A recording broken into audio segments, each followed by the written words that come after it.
Hey, is the mic on? Huh? Hey, Nate, is the mic on? Yeah.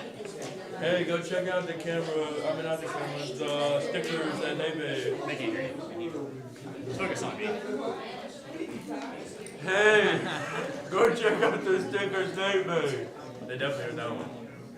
Is it that mic? Or that? Yeah, it's this one here from me. Oh, where? Is that a mic? Oh, the sheet. No, What is it? too many questions. Sorry, my bad. I'll save Well. it for your lesson. Good evening. Yeah. Let's see. We have this week and next week. And the week after that of classes. The next week that y'all come back, it's combined class, and it will be here. And so, I'll post about that, be looking for that. And Sir Jack Webb is coming to speak for us, all the way from Pensacola. So, not the week of Thanksgiving, but the week after when y'all come back for Debbie. So, but all that to say, I'm only teaching y'all 2 more times until Christmas break. So this one is entitled Entrusted with Time. So we're going to be talking about our time tonight. There's a couple things that I want to cover quickly so that we don't waste time. One is that this Sunday, I know that most of y'all will be gone, but if any of you are here, this Sunday evening, Eric Lyons is coming, and he is going to do the presentation on Bible contradictions. And so places where some people will say the Bible contradicts itself, and how to explain that and defend it. Will they be putting that on YouTube? It will be posted, yeah. So all of our, in case you don't know, all of the things that we do pretty much are on our YouTube. So Dalreda Church of Christ on YouTube, and then Dalreda College has its own page where every class is filmed and put on there. And so if you ever want to go back and look at something, or if you missed a Sunday night thing that you want to go rewatch, it's going to be on the YouTube page. And so feel free to go look at that. And then also, when we get back, the Monday we get back, for y'all get back from Thanksgiving, is Hallowed Thanksmas. And so that will be kind of like Hub for those of you who have been, but for those of you who haven't, it's going to be like Hub. It's going to be a lot of tables, and we'll kind of eat Thanksgiving food together. And there will be a lot of families there and students, and it's always a really good time. And so just keep that in your mind when you get back. Just be planning for that Monday to come join us for Hallowed Thanksmas. Hello, Susie and Mary Beth. All right. We'll go and get started because we really don't have that much time, and there's a lot to talk about. And really, this might carry over into the next time that we have class, because there's quite a bit, I think, to talk about. The more that I studied this, the more that I wanted to talk about, the less time I had. So we're going to dive right in. Question: how many of you are ashamed every Sunday when you see your screen time? There's a surprising number of people of you that aren't really that way. But every Sunday, like, I don't remember when the alert goes out, but I think it's somewhere around like 11 or 10 or 9 or something. Somewhere in that window, because I'm always sitting in the church pew and I get an alert. And I check it, and it's like in between class and worship, of course. And I check it, and it says whatever number. And I'm always like, whether it went up or down, I'm like, man, I can't believe I spent that much time, that many hours on my phone. Like, I can't believe I wasted that much time. Why does that cause shame? Well, when you look at that, why does it cause shame? You could be doing other stuff. Okay, yeah, so you could be more productive. Like, that's what I always think of, like, man, in that many hours and minutes and seconds, I could have been doing so many other things. So yeah, so you're wasting time, you're losing productivity. Is there anything else? Taking my focus away. Like, I'm more on my phone than I am with, like, things around me, like the people around me or stuff like that. Yeah, so that means for however many hours of your day, you were like disconnected from the world, and you're in your own little world on your phone. And usually when you think about it like that, like with that frame of mind, then just spending a lot of time on your phone usually kind of makes you feel terrible. Like, because you feel bad about yourself and because you just looked at a screen for so long.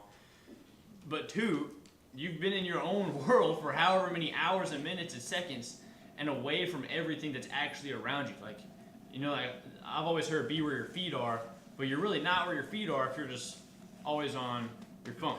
And so I think we can all agree hey, coffee's ready for anybody that wants coffee. Feel free to go get some. I think we can all agree that we're terrible about wasting time. It's just a known, accepted thing. For the most part, all of us are pretty bad about wasting time, and some to a greater degree or extent than others. And look, I'm not talking about, and I'll say this a couple of times, I'm not talking about hobbies or activities that other than work that maybe set your mind at ease. Like, I'm not talking about something that you might do for leisure that is intentional and purposed. Those are things that you are, intentionally setting aside time for, and there's a purpose behind it as to why you're doing it. I'm talking about just legitimately wasting your time. Laying around on your phone, watching Netflix, just mindlessly wasting time. And even if you aren't on your phone all the time and your screen time is low, there's probably another outlet that you have that just kills time. So, I was thinking about, as I was writing that, it's like, kill time. And I was like, why do we even call it killing time in the first place? Well, it's because we've got nothing to do, and we probably aren't really looking for something to do that's productive or that is like labor intensive, that's going to cause a lot of work. So we're just looking for something easy that can just kill time.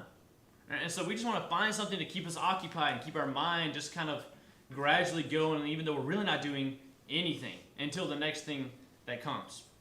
And look, here's the disclaimer. Rest is not at all a bad thing. God rested on the seventh day when he stopped creating.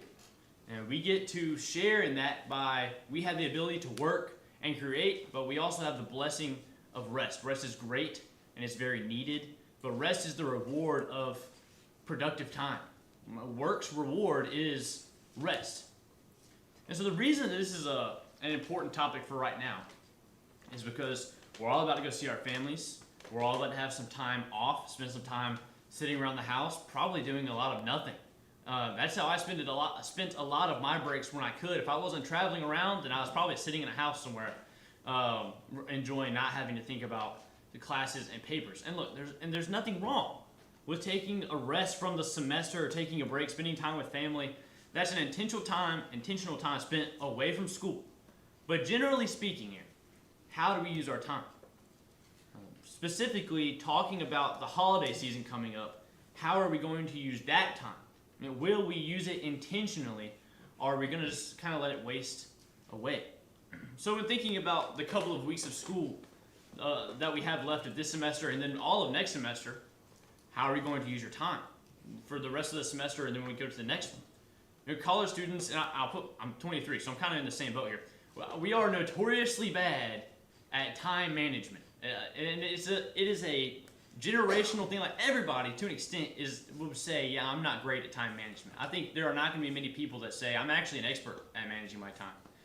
But we, in particular, I feel like are pretty bad at it. And in that, with this bad time management, priorities become blatantly obvious. And this is for all ages, but especially with college students. When you're willing to stay for this and not for that, when you're willing to be on time for this and not for that, where you are and what you're willing to spend the most time on really does show what you care most about. And it's kind of an unavoidable fact. And I'm not going to be the guy that makes everybody sit down with a piece of paper and write down like all the time you spend reading your Bible and praying versus like on your phone or watching Netflix. Like, I'm not going to make you do that because I've had to do it probably 100 times at youth area-wide and stuff like that. But there is something to evaluating what takes the most time in your life and why that is. Your allocation of and your intent behind and compromise seen in your time is a good representative of what you value. Where you disperse your time and what you're doing with that time and what you're willing to compromise with this time as opposed to that time, it all is very telling of what you really care about. And so I've learned, and we'll talk about this later if we have time, but I've learned to live by the phrase, you make time for what you care about. Because of the objective and brutal truth found in it. You are going to look at what you care most about, and that is going to be what you make time for. Every single time. Every time. You are going to make time for what you care most about. And you may tell someone or something that I care a lot about you, or I care a lot about this, but I just don't have time. It's hard to back it up because you've got time for other things. And so you always have time for what you care most about. And here's why this is such an issue. This is why we're talking about it tonight. God has entrusted us with time that is precious. And often, too often, it seems to pass us by without us really even noticing. So, freshmen, there's a couple of freshmen in the room. Think about when you were maybe a freshman in college. You are a freshman in college. A freshman in high school. You know, I remember walking down the halls my freshman year. It was my first year of public school, and I went to a 7A school. And I was walking up the halls, I think my first day, and I walked beside a senior offensive lineman who was like the guy at Foley. And I was like, that guy can eat me. Like, he's huge. And then I thought, I'm never going to make it this far. Like, I don't know if I'll ever make it senior year. And then I made it senior year, and now I'm graduated. And I've been graduated for like 2 years.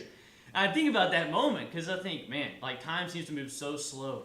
And I will never reach that point. And then I reached it, and then I surpassed it. And I look back like, wait a second. Like, I feel like I just got to high school. And, you know, seniors that are in college, I feel like you all would say, or if you just graduated, you all would probably say, wow, that went by really fast. Like, it wasn't really that long ago that I was a freshman on campus, and I didn't really know that many people. And I was, like, single and ate Pringles all the time in my bed, and just, like, I don't know. I was just a freshman. Like, I just did freshman things. You would probably say that. Here's the problem with time. There is no good way to measure it until you see the effects of it. You know, we have like calendars and clocks, and we have multiple other ways to tell the time, but it's really difficult to understand just how fast time moves and how precious it is until you're looking backwards. You know, the saying, like, hindsight's 20/20. It's a lot easier to notice these things looking back. You know, when you watch people change and you see yourself change and relationships come and go, you realize just how precious time is. And so tonight we're going to be in the book of Haggai. Now, I don't have the verses on the screen, so get your Bibles out and we'll read. We're just going to be in Haggai chapter 1. But this is an example of people who were given the opportunity to restore their relationship with God, and yet they were wasting time on something that wasn't their main priority. And so we're going to see the effects of wasting time with it. So, Haggai chapter 1. To understand what's happening, we're going to have some context here. A fair amount of it, actually, because there's a lot that's leading up to this story. So it's likely that Ezra, Nehemiah, and Haggai were all around at about the same time. Can anyone tell me what happened, even generally, in the book of Ezra? What happened? There's probably like maybe one sentence that you could give that would be like, yep, there's the main thing. Ezra brought back a group to Jerusalem and tried to restore the law. Yes, so some of the Israelites came back. A group of Israelites went back to Israel, and Ezra was very pointed and focused on making sure they obeyed the law, and they all read it together. So, before Ezra, prophets would tell the people that they're evil. This is a very, very general, flyby understanding of Israelite history leading up to this point. So prophets would tell the people, hey, you're being really evil, you've rejected God, you've defiled the Sabbath day, you're not observing it anymore, and you're going to be taken over. Well, we know Israel doesn't listen. Babylon comes in to take over the land and bring the people into exile. And if you want a glimpse into God's mind as to what he's thinking when these things are happening, then go to Habakkuk and read about God's decision-making and why he sent Babylon and what's going to happen to Babylon after that. And we're going to see that in just a second. So this happens in 586 BC. And the main issue that we see is that Israel's covenant unfaithfulness, they have not been faithful to this promise they made to God. Because of that, God's presence has left them. Well, really, they've left God. They don't have God's presence with them anymore. Israel has turned their back on God completely. And while he is open to them returning to him, they still must face the consequences of turning from God. And so there is such separation that God stops calling them my people, like in the book of Isaiah. And he doesn't say my people anymore, but this people. And the people are unsure whether God's even going to listen to their cries and hear their praise, like in Psalm 137. And so they eventually learn that this was their greatest loss. These people do. It's beyond their city, beyond everything being torn down and their houses being lost. They've come to realize that without God, life is hopeless, and they need God's presence again. So, fast forward in history. Babylon falls to Persia. And the king of Persia allows some of the exiles that want to return to Israel. And this is around 520 BC. So this happened, Babylon came in 586 BC. some of the Israelites are returning at 520 BC. This is a matter of 66 years. That's in my notes, and it still took me a second to add up. A matter of about 66 years. And so that's what we see in Ezra chapters 1 through 6, that this is happening, Persia's coming in, and now some Israelites are going back to the land of Israel led by Ezra. So the exiles return to Israel, and they begin rebuilding. And in Ezra is an account of what they do when they get back, the people who tried to stop them, and Ezra's emphasis on following the law. So at this point in Israelite history, things really seem to be looking up. They seem to be looking much better. As it seems that they're going to be able to build Israel back up once again and restore their relationships with God. We see Nehemiah's account of this rebuilding shows him cleansing the nation of iniquities and wrongdoings, and he forces them to start observing the Sabbath and get rid of these foreign marriages that they've had, and he and the people rebuild the walls together. And so Israel seems to be kind of on the up and up. But Haggai's letter is not as hopeful, not in the beginning at least. So what we're going to do is read Haggai together. So we'll start in the first 2 verses. Nick Butts, can you read Haggai chapter 1, verses 1 and 2? And I apologize for the couple of names that you've got in the first verse, but you got it. Oh gosh. Give it your best shot. You can do it. In the second year of King Darius, on the first day of the 6th month, the word of the Lord came through the prophet Haggai to Zerubbabel of Cyril, I don't know how to say that, governor of Judah, and to Joshua, son of, not pronouncing that, the highest priest. This is what the Lord Almighty says. These people say the time has not yet come to rebuild the Lord's house. Okay. So, let's look at there's some difficult names in verse 1, I know, but look at verse 2. It says, Haggai comes to these people that are in charge. Zerubbabel, he's the governor of Judah, and then Joshua, who's the high priest. And so we've got two main people in charge. Joshua the high priest, Zerubbabel, he's the governor. And Haggai goes to them and says, this is what God says. This people says, the time has not come, even the time for the house of the Lord to be rebuilt. What are the people saying? This is God saying, this is what the people are saying right now. What are the people's perspective? This is, in verse 2, is God saying, this is what the people are saying right now. This is their perspective. So what is this perspective? What are they thinking? They shouldn't rebuild the temple. So they're saying, the time's not come yet to rebuild the temple. They said the time has not yet come, even the time for the house of the Lord to be rebuilt. And so from their perspective, it's not the action of building the temple that they're against. It's not that they're saying, we're not going to rebuild the temple. They're saying, it's not the appropriate time to build the temple. We don't want to build it yet. We're going to, but it's just not time right now to do it. They plan to get back to work on the temple at some point, but for now, they're a bit busy. And so let's see what verses 3 and 4 says. Lofton, can you read verses 3 and 4 of Haggai chapter 1? Then the word of the Lord came to Haggai the prophet, saying, is it time for you yourselves to dwell in your paneled houses, and this temple to lie in ruins? So, what is actually happening in Haggai? The people are saying, it's not time to build the temple yet. What are they doing instead? They're building their own houses. And so, they had plans to get back to rebuilding the temple. So, here's a little bit of backstory that I think I forgot to mention. They had started building the temple. I think it's in Ezra 4 where the foundation is laid. And they began building the temple. And then King Artaxerxes, at the end of chapter 4, says, a letter is sent to him, and he's like, actually, we're going to stop that. Don't rebuild anything anymore. Because he's worried that these people are going to become strong and follow their own God and not pay taxes anymore. And so because of that, he says, just stop what you're doing. Stop the rebuilding completely. And so that's the end of chapter 4. And so then in chapter 5, we see, at the very end of chapter 4, we see that Persia takes over. And so that's when we get Persia. Israelites are able to go back home, they start building, and they're able to really progress. And so now, they used to have to stop. And now, they're able to build again. And so that's why we see that they're building. But they're not building what they're supposed to be building. And so they got back. And they were going to get back to working on the temple at one point, what they had started. They were going to start working on it again, but they were going to make sure that their houses were built first. And so in verses 3 and 4, what is God's perspective on this? What does he see is happening?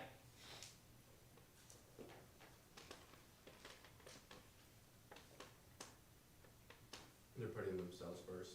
They're putting themselves first. He's saying, you're building your own paneled houses, and I've got nowhere to stay. My house is lying desolate when yours are being built up. So where would you say that the priority of the Israelites is found, and why?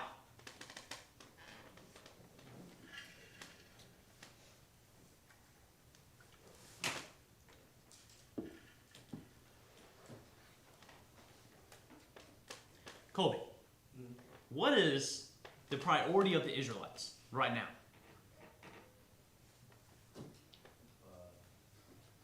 I know I put you on the spot, but I have a lot of confidence in you. It's okay. All right. Themselves.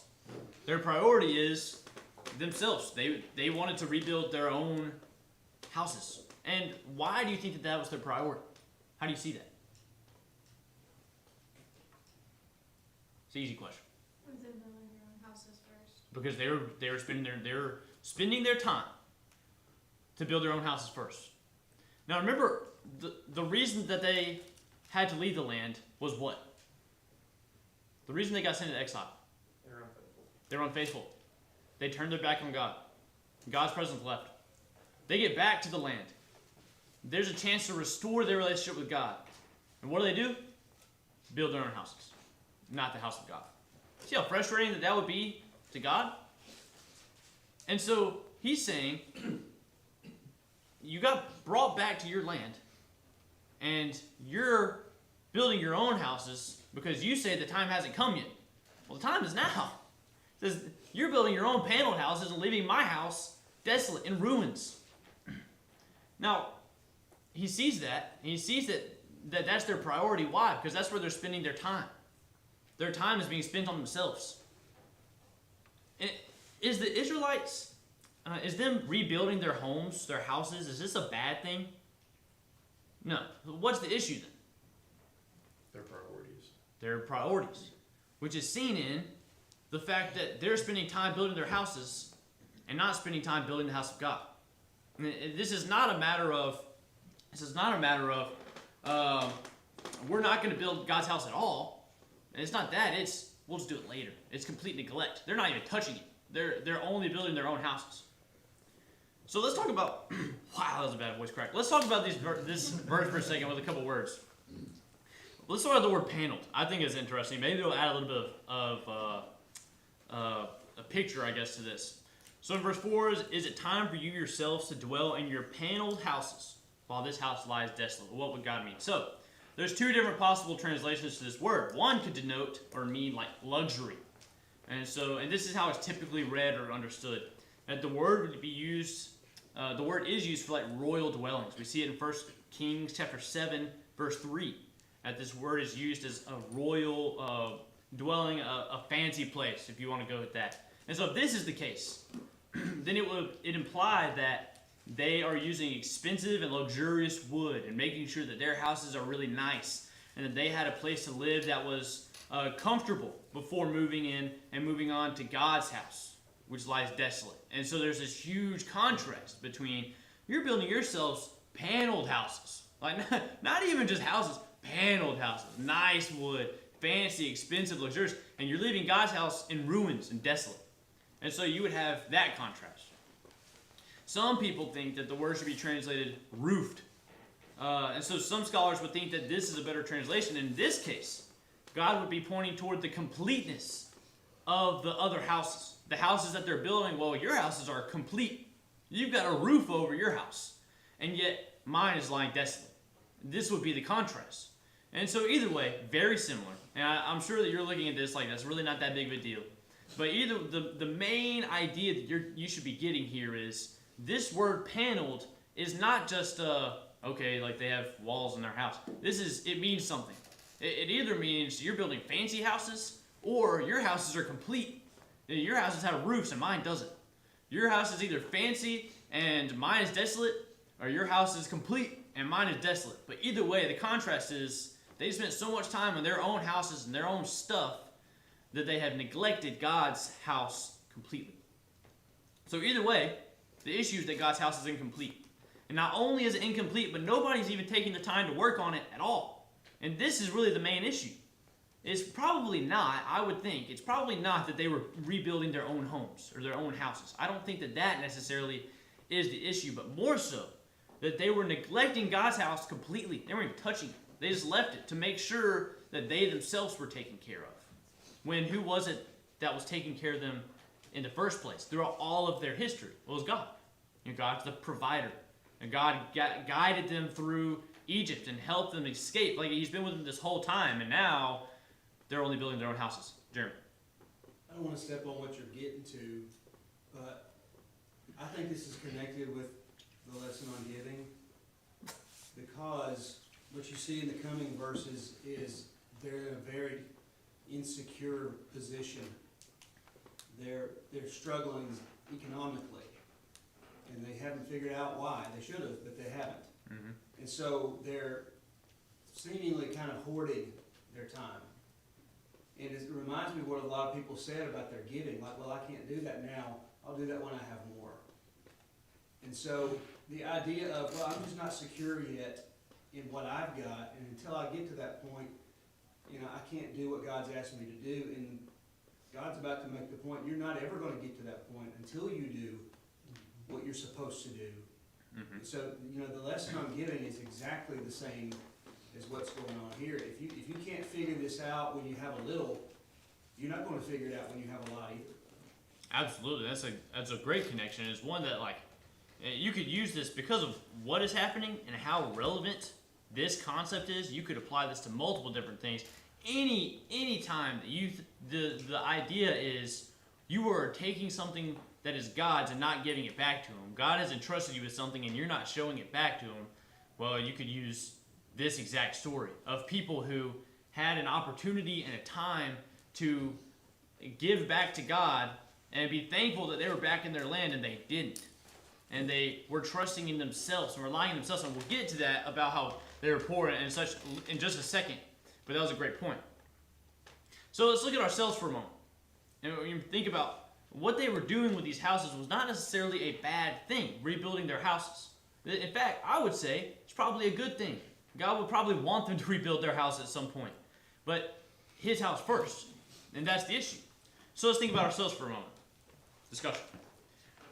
Are there good things in your life that can still take away from or distract you from God? And if so, what would they be? I think too much of anything can literally become a bad thing. Other than most of the time too much of anything can become a bad thing. So even if it's hanging out with your friends or eating food, that can obviously become a bad thing very fast. Or if you run too much, then your body's gonna shut down after a while. So I think everything in moderation is what's necessary. Mm-hmm. Yeah. Yeah, so to put an umbrella answer over everything's got to be in moderation. And so any good thing that there is, still there has to be some moderation in how much time you show to it. Okay, so yeah. What else? What are maybe some specific things other than the couple that she named? Entertainment and social life. Okay, yeah, so kind of going along with what she said, but yeah, so friends, how much you're willing to be around others and just entertain yourself in general. Not a bad thing, a good thing. Friends can be a great thing, but can they pull you from God? Can they distract you? Yeah, certainly. What else? School. That's right now. That's the number one thing, right? If not friends, then school. Now, school is probably the number one good thing that is happening in your life right now that can take away from or distract you from God, undoubtedly. Does that make school bad? No. Okay, well maybe some of you. But inherently, no. School is still good, but it's pulling you from something that's much more important. What else? Sleep. Okay, sleep, family, friends, hobbies. There's so many things that are good things. Family is a good thing, but if your family is pulling you away from or distracting you from God, well, that might be a good thing. Your family might be a good thing, but there's somewhere else that we need to spend more time. If something else that is a good thing is taking time away from God, then while it may be inherently good, you are giving it too much time. You're giving God's time. And so what does that tell us about when we allow these things to chip away at or even completely deprive us of time with God? Well, it means that those are our priorities.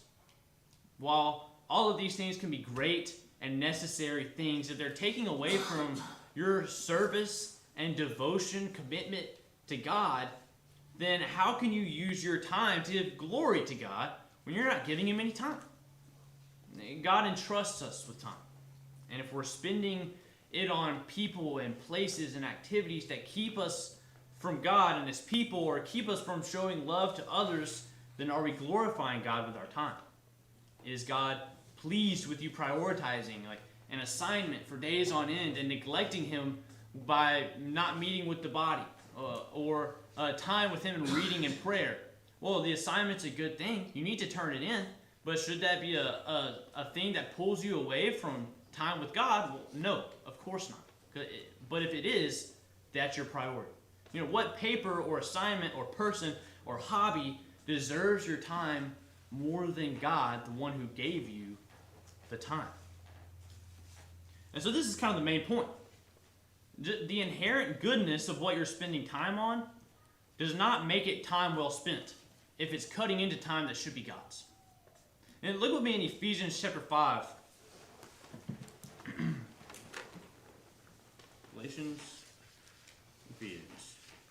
Ephesians chapter 5.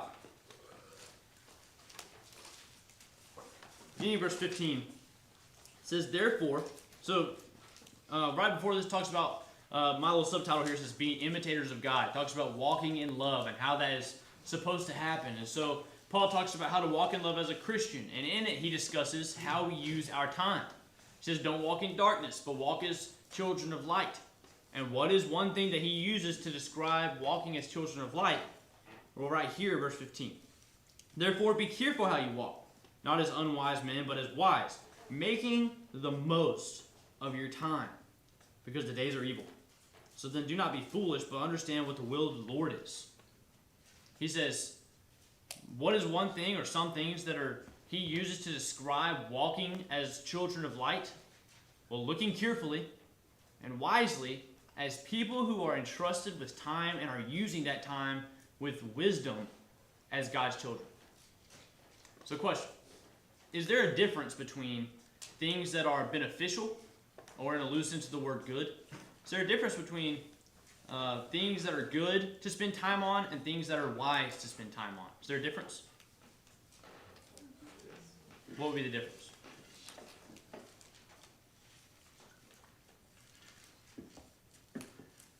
Watching Tennessee football would be good. It'd be wise to turn it off after halftime. Oh, well, okay. Maybe. Maybe.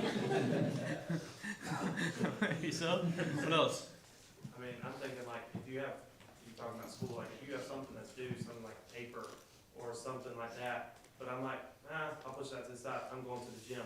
Not saying the gym's not good and it's not gonna benefit you, but that's not wise, that's not where you need to be spending your time right now. The time needs to be spent on this paper, and that's what you need to put your focus on.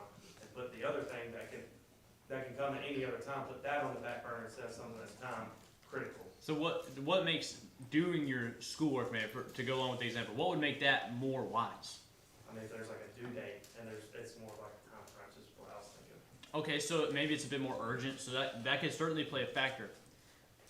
Is there anything else before? It can also be a more important priority. Okay, yeah, so there are things that are inherently good that can take God's time if that's how we spend the time. But using wisdom and determining how to spend our time looks beyond just instant gratification. Like, it looks beyond, this is what I want right now, this is a good thing. And it looks beyond that, and it looks toward the future as the best ways to spend time in the long run. And so, what's going to benefit me spiritually the most? What is the best use of my time? What am I doing to make the most of my time? Not just doing good in this time, but being wise. And what am I doing that's really going to push me forward, that is going to prepare me? Robert. Finish what you said. That's very interesting. You can go ahead. I was just gonna say that you very common in my experience that the most important things are not urgent. And it takes real discipline to prioritize it. Because there are all kinds of urgent things that eat up our time. Some urgent things are are really meaningful, really important. Some urgent things, Netflix, etc., maybe urgent, not important. You know, but the really important things, most commonly, are not urgent. You know, it's not urgent that I study my Bible. Mhm. It's important. It's not urgent. You know, it's important that I'm awake on Sunday morning. It's important. It's usually not urgent, unless it's, you know, Sunday morning. Right. But the only way you're gonna get there is by disciplining yourself before Sunday morning, right? Mhm. And you just see that over and over again, and it's so easy for the important things to get pushed to the side. And then you get way down the road, and all you've done are these little urgent things, and you really haven't done any important things. And this is not unique to college students. This is, Not at all. no matter how old you are, these are issues. Mhm. And that's what I think about it. Yeah, the main idea here is that there is a distinction. There are some things that really deserve your time, and it may not be immediately apparent, but it does. It may not be, maybe not immediately apparent because I think you would know, but maybe not the most obvious because of urgency. Like you said, I have a paper due in a couple of days, and that is what's most important right now because it's most urgent. Is it really most important? Is that really where my time should go? Is it most urgent? Maybe. That is my student's due date. But is it most important? Well, no. That paper is what, 10% of a grade of one class of the 60-something credit hours that you have. But time that you can spend that with God, devoted to God, being with His people, devoting time to Him. Well, that would be a more wise usage of time. Why? Because it's going to propel you closer to God. It may not have a due date, it may not be incredibly urgent, but in the long run, what's going to be better for you? To finish a paper or to spend an evening with God's people? Robert, yeah. And you know, in reality is reality, right? I mean, sometimes you have to deal with the bear that's about to eat you up. Of course. But you just have to. So I don't want to be ridiculous to say that doesn't happen, because that does happen. But really, over time, you hope that you would have anticipated that bear long before you got to where it's about to eat you up. Right. Right. In Montana, they walk around with bells because they want bears to know they're coming. So, I don't know why I thought of that, but I guess because the idea here being, you know it's coming. So if you're prioritizing what's most important, I'm going to be, this is my time set aside for God. Doesn't matter when it is or where. This is my time that's set aside for God. This is what could potentially encroach on that time. Let me set aside time in other places. Because if your priority is here, and spending time with God, then you won't let the bear even get near. Right? You won't even let the paper or the assignment or whatever get close. You'll set aside something else. You'll work during lunch. You'll find another time. You'll stay up a little bit later or get up a little bit earlier and you'll work or you'll do whatever the other thing may be, and you won't let your time with God be touched. But if that's not your priority, well, it's able to be compromised. That time with God can be compromised. Is that wise? No. But you're compromising with maybe a good thing. Is it wise to do that? No, not at all. Jeremy. I think one of the keys seems to be down here in verse 12,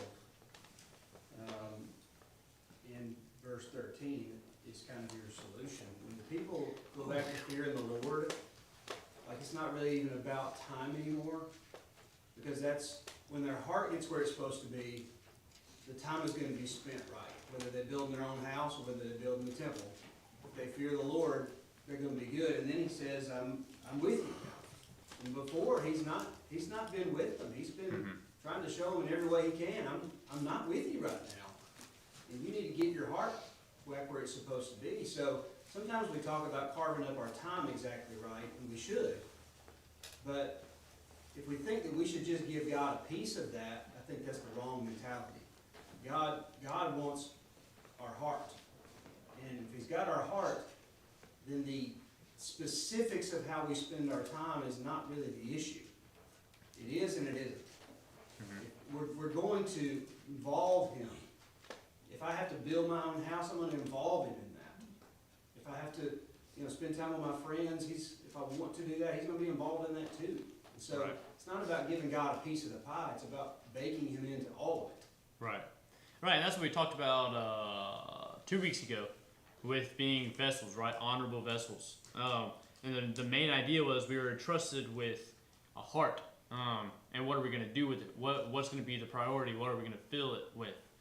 Because out of our heart comes our thoughts, our words, our actions, and our priorities. And so, certainly, yes, they easily do tie together in that they both harp back on priority. Out of your heart comes your priorities, and out of your time is the product. It's where you're going to see it, where your priority lies. And so they tie together very closely, and you can see that with Haggai. And this is strike number 2 for talking about what I'm about to say, Jeremy. So third strike. I feel like you're gonna run out of time. We're gonna. Well, I've already decided this is what we're talking about next time because I have way too much left. So strike number 3, Jeremy. We're gonna have problems. Sorry. Yep. All right. Be quiet the rest of the Yeah. Okay. I don't think you. All right. So we're gonna talk about as much as we can. We're gonna have a couple minutes, but we'll just keep going until the bell rings, and the next, like 3 weeks from now, we'll close on this. It'll still be appropriate. So let's read verses 5 and 6. William, you want to read verses 5 and 6 for me? Now therefore, thus says the Lord of hosts, consider your ways. You have sown much and harvested little. You eat, but you never have enough. You drink, but you never have your fill. You clothe yourself, but no one is worn. And he who earns wages does so to put them in a bag with holes. So what's happening in verse 6? And Jeremy kind of already talked about it. But what's happening in verse what's happening in verse 6 here? Basically, they're living like a half-life because they don't have God in it. So they're trying to trust themselves. It says, you sowed a lot, but you barely reaped. You're wearing clothes, but you're cold. And you don't have food. And it lists all these things. So in Deuteronomy, I'll read this for you. In Deuteronomy chapter 28, verses 15 through 44, you've got the curses of Israel is kind of what it's considered. This is the consequences of being disobedient. And so Moses, this is kind of his last address to them, sort of the end of it. And, well, okay, we're going to have to read it next week. But, what a bummer. He gets to the end of it, and he starts talking about these curses, and he pretty much says, you're going to go into the land of Canaan, and if you obey, God's going to be with you, he's going to bless you. But if you don't, and you try to do what other people do, and you try to serve these other gods, this is what's going to happen. And what we'll see next week is exactly what Moses says with the curses of Israel in Deuteronomy 28 is exactly, almost verbatim, what is said here. So I think it's interesting. We'll talk about it next time we're in here together, but I do hope that this is something that will be on your mind for Thanksgiving break. I hope you're safe while you travel, that you enjoy your time with your family. And remember that God's entrusted you with time for these next few weeks. Time of rest and time of finals. Restlessness. So be careful with how you use your time because it's been entrusted to you by God. I'll see you here in a week. A little over a week. So anyways, class dismissed. Alright, who gave this man challenge word Montana? Dude. Sorry, Nate. Jeremy. Dude. I just decided, I was like, I'm just not going to get there. It'll be alright. They'll forget it by next time. I know, yeah, that's exactly what I thought. We all will. I was winning a better class. Really? I was more passionate about that one. I like that one a lot. I just love Haggai, and I've been planning to speak on Haggai on that topic for like 8 weeks. So, because as soon as I wrote it down, I know I just wasn't here. As soon as I wrote down time, I was like, oh, Haggai, let's go. Because I love talking about minor prophets. That was really good. So, thanks, man. The next portion of the word, I'm really excited to talk about. So it's going to come right in and get there. But, I mean, the best part was really Kirby and Robert. Yeah. Because I was cooking so I hate people saying oh, okay, this last I feel like I always answer, and I'm like, No, What are you doing for Thanksgiving? Oh yeah, me and my mom will be cooking dinner. He's like, Very good cooking. Is there gonna be any kind of college class on Sunday? Or do I just have to go to the auditorium? Because I think I'm Are you gonna going to be here something? Are you going to stay tonight? I might stay, because you told me that, and I might just, I want to go home, but I kind of want to hear that too. Watch online. Yeah. Whatever. Now I don't mind going home. I could leave Friday. like right after and just get this break? Probably not. Actually, no, because I'm good. I'm sleeping in. they're doing Exodus classes everywhere else. And the one time this semester that I didn't have a class in here and we did Exodus classes, I really enjoyed it. So I'll probably just go to one of the Exodus classes because like every classroom's doing it. Okay. So I'll probably spend one. I'll come find you. Yeah. Is Billy teaching one I'll of them? text you. No. I'll ask I him. think so. So we're basically doing a dad nod. Absolutely. A dad nod. Hey girl, how are you?